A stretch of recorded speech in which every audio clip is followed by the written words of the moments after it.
ஆண்டு ஜனவரி முதல் 20 நாட்களில் சிறுமிகளுக்கு எதிரான பாலியல் குற்றங்கள் போக்சோ 46 வழக்குகள் பதிவு செய்யப்பட்டது. பெண்களுக்கு எதிரான பாலியல் குற்றங்கள் 27, அவற்றில் ஒரு சில நிறைய இருக்குது, நிறைய அடிச்சிருக்கு. ஆக 20 நாள்ல மட்டும் 46 போக்சோ வழக்குகள் பதிவு செய்யும். 27 பெண்கள் பாலியல் சீண்டலுக்கு ஆளாக்கப்பட்ட குற்றங்கள் பதிவு செய்யப்பட்டது. ஆக இந்த ஆட்சியில் சட்ட ஒழுங்கு அடியோடு சீர்கட்டு விட்டது.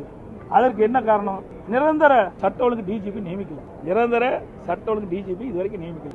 ஏற்கனவே இந்த அரசாங்கம் யாரெல்லாம் தகுதியானவர்கள் அதில் மத்திய யூபிஎஸ்சிக்கு அனுப்பிச்சது. அந்த யூபிஎஸ்சி பரிசீலித்து 3 பேரை அவர்கள் தேர்வு செஞ்சு மாநில அரசுக்கு அனுப்பிச்சது. அந்த 3 பேரில் ஒருவரை நிரந்தர டிஜிபியாக நியமிக்கப்பட வேண்டும். இதுதான் இது. ஆனா அதை பற்றியே கவலைப்படாத அரசு. ஒரு பொறுப்பு டிஜிபி நியமிச்சாங்க சட்ட ஒழுங்கு. அந்த அவருக்கு உடல்நிலை சரியில்லை, அதுக்கு ஒரு பொறுப்பு டிஜிபி நியமிச்சாங்க. அப்புறம் எப்படி இவங்க சட்ட ஒழுங்கு பாதுகாக்க முடியும்? சட்ட ஒழுங்கு பாதுகாக்கக்கூடிய ஒரு நிரந்தர டிஜிபி இல்லாதனாலதான் இவ்வளவு மோசமான நிலைக்கு போயிட்டு இருக்குது.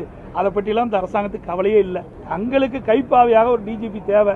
அதுல இந்த 3 டிஜிபில ஒருவர் அவருக்கு சாதகமா இல்லை. அதுதான் இப்ப இருக்கிற நிலைமை. அதனாலதான் நிரந்தர டிஜிபி நியமிப்பதில் காலதாமதம் ஆயிடுச்சு.